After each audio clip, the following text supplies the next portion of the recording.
So in this video, I wanted to do a comprehensive example of an income statement, retained earnings statement, and balance sheet.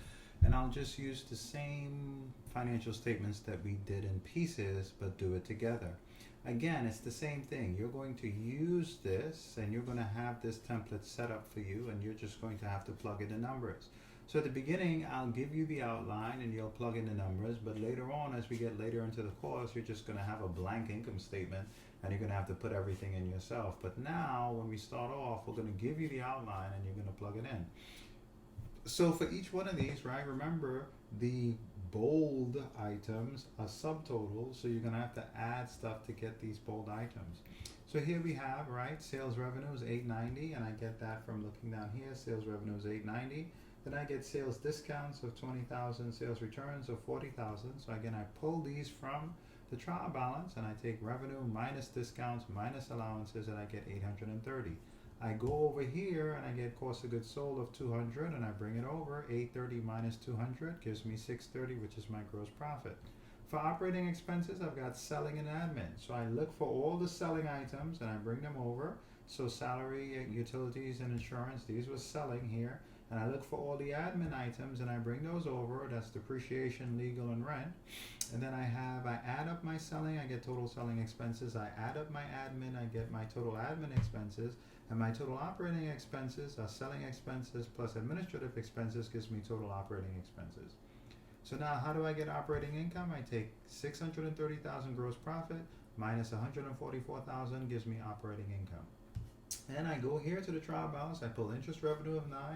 I look down to interest revenue, here is 9, interest expense is 15, then I have gains here of 2 and losses of 1.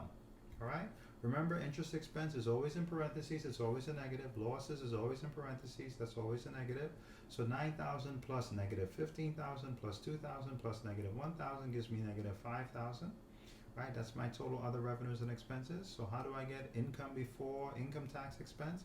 I take my operating income of 486,000 plus my total other revenues expenses. You're always going to add these two, because if this is a negative, if you take a positive, add it to a negative, it will give you a smaller number. Then income tax expense, I go over here, I get income tax expense, which is 10,000. So income before income tax expense minus income tax expense gives me net income. All right. So that's the calculations. Remember, all the bold items, you have to do some additions before that. So now we get to the retained earnings statement. Beginning retained earnings, I pull from here. My beginning retained earnings is 0. That's a hint that it's a new company. Plus net income, I have to go to the income statement. Income statement gives me net income. You're not going to find net income here. I've got to get that from the income statement. So the income statement of 471, I add these two together. I get a subtotal. We don't label this. We just leave it as a subtotal.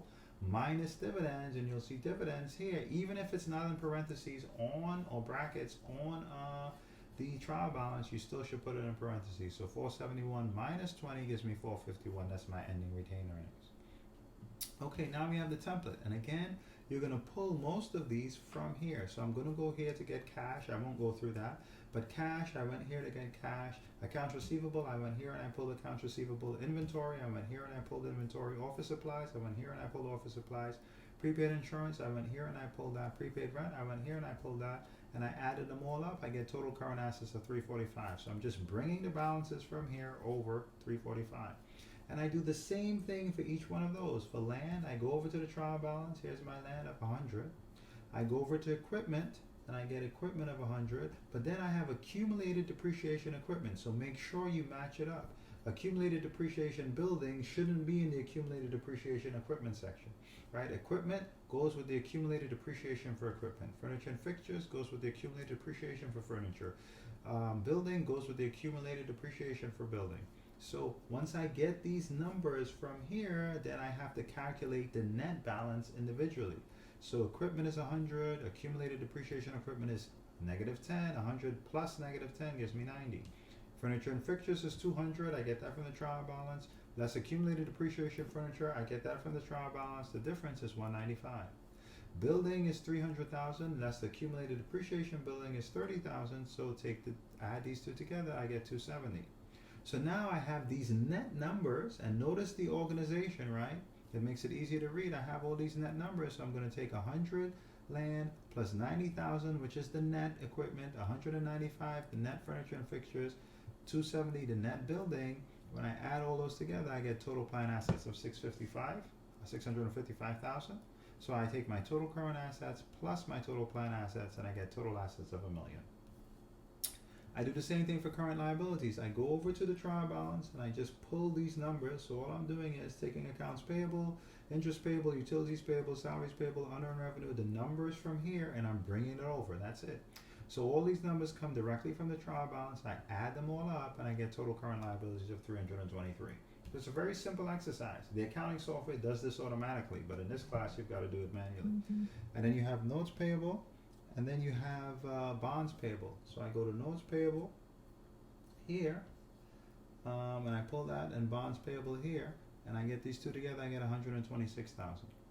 So I take total current liabilities plus total long-term liabilities, and I get total liabilities of 449,000. All right? And then I go to common stock, I get 100,000. So I go to common stock here, 100,000, and then I get to retained earnings. I do not go to the trial balance for retained earnings. Retained earnings comes from the retained earnings statement, and it is the ending retained earnings, not the beginning retained earnings. The beginning retained earnings is over here. I take the ending retained earnings, all right, and I put that here in this section. So now I have common stock plus retained earnings, which is really ending retained earnings. So 100 plus 451 gives me 551. So now I have total stockholders' equity and I have total liabilities. I add those two together, total liabilities plus total stockholders' equity, and I get total liabilities and stockholders' equity. The last check I do to make sure I'm correct is I look at my total assets of $1 million, I look at my total liabilities and stockholders' equity of $1 million. Both those two match, so that means I am balanced. You don't just write the number in, but you've got to do the math, okay? So that's how you would do your income statement, your statement of retained earnings, and your balance sheet.